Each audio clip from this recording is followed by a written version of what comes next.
بسم اللہ الرحمن الرحیم۔ ایک کے بعد ایک دلخراش پریشان کر دینے والے واقعات کا سلسلہ جاری ہے۔ یہ ہیں محمد بن سلمان، جو اس وقت سعودی عرب کے ولی عہد ہیں، اس سرزمین کے ولی عہد جہاں پر قدم رکھنے کا خیال بھی دل میں آتا ہے تو عقیدت و محبت انسان کو چاروں طرف سے گھیر لیتی ہے۔ جمعے کے مبارک دن میں جزیرۃ العرب کی حرمت کو پامال کیا جاتا رہا۔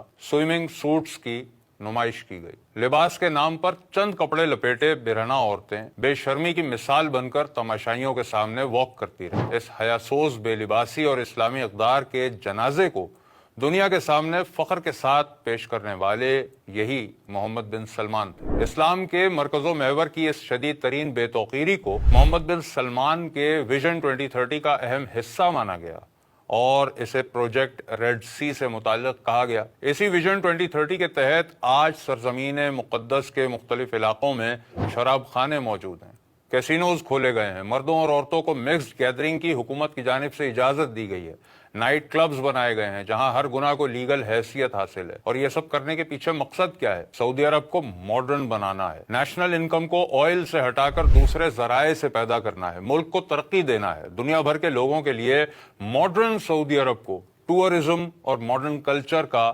سینٹر بنانا ہے۔ إن أوروبا الجديدة هي الشرق الأوسط.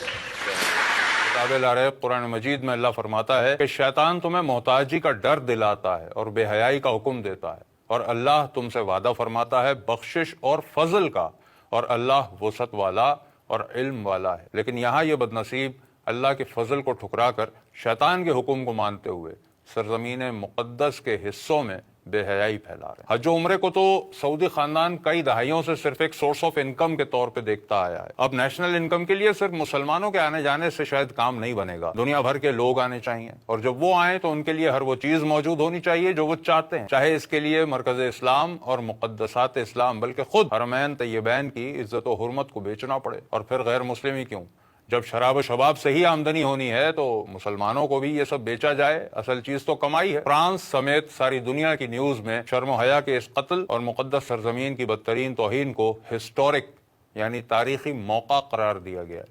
سوال بہت سیدھا ہے، جب ہم پاکستانی عوام فرانس، سویڈن اور ہالینڈ کی طرف سے ہونے والی گستاخیوں پر ری ایکشن دیتے ہیں اور ایسا دیتے ہیں کہ دنیا دیکھتی ہے، تو پھر جزیرہ عرب کی توہین کرنے والے کے خلاف ہماری آواز کیوں نہیں نکلی؟ حضور نبی کریم صلی اللہ علیہ وسلم نے فرمایا تھا، جس کا مفہوم ہے کہ فتنے ہر طرف سے ایسے برسیں گے جیسے آسمان سے بارش برس۔ یاد رہے کہ سرزمین عرب اور حرمین طیبین کسی خاندان یا فرد کی ذاتی ملکیت نہیں ہے، یہ امت مسلمہ کا مجموعی ورثہ ہیں۔ یہ کسی ایک شخص کی مرضی پر ڈیپینڈ نہیں کرتا کہ وہ جو چاہیں کرتے پھریں اور ہم اس لیے خاموش رہیں کہ ہمارا اس سے کیا واسطہ ہے۔ یہ دیکھا جائے تو فلسطین سے بھی زیادہ بھیانک صورتحال ہے، کیونکہ وہاں کے بارے میں ہم یہ جانتے ہیں کہ وہاں اسرائیل قابض ہے جو ایک یہودی ریاست ہے، لیکن یہاں پر اسلام کی برانڈنگ کے ساتھ اسلام کی عزت پر حملے کیے جا رہے ہیں۔ یاد رکھیں کہ جو کچھ اس سرزمین میں کیا جائے گا دنیا کی نظر میں اسے اسلام مانا جائے گا۔ کیا یہ سب ہونا ہمیں گوارا ہے؟ قرآن میں اللہ نے فرمایا کہ انہوں نے تو یہی خواہش رکھی کہ کسی طرح تم نرمی کرو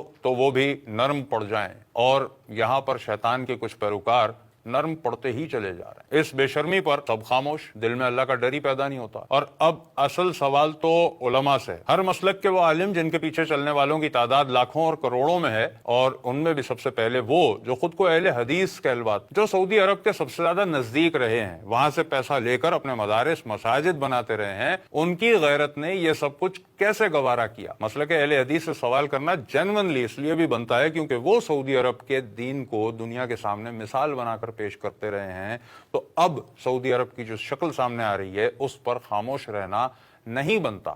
اب محمد بن سلمان کے ماڈرن سعودی عرب کے خلاف سب سے زیادہ بولنے کا حق انہی کا ہے، لیکن افسوس کے کئی دن انتظار کے بعد بھی ان کی طرف سے کوئی مذمت، کوئی بیان نہیں آیا، اس لیے ہمیں یہ مطالبہ کرنا پڑ رہا ہے۔ تو باقی مسالک کی غیرت تو کیا ہوا ہے جو وہ خاموش ہیں؟ کیا یہ ڈر ہے کہ ان کے حج اور عمرے روک دیے جائیں گے، انہیں وہاں پر داخلے سے منع کر دیا جائے گا؟ جب اہل سنت کا یہ عقیدہ ہر محفل میں سکھایا جاتا ہے کہ جاتے ہیں وہی جن کو سرکار بلاتے ہیں، تو پھر اب کس بات کا ڈر ہے؟ کیا سرکار انہیں نہیں بلائیں گے جو اللہ اور رسول کے حرم کی تعظیم کا دفاع کرنے کے لیے اٹھے گا؟ تو کیوں اس توہین پر کانفرنسز نہیں ہو رہی؟ کیوں اس ابلیسیت پر مساجد میں بات نہیں کی جا رہی؟ کیوں اس فتنے کے خلاف علماء کی آواز اب تک سامنے نہیں آئی؟ یا کوئی اور مصلحت ہے جس کی خاطر حرمین کی عزت کو قربان کرنا جائز ٹھہرا لیا گیا ہے؟ اور یہی سوال علماء دیوبند سے بھی ہے۔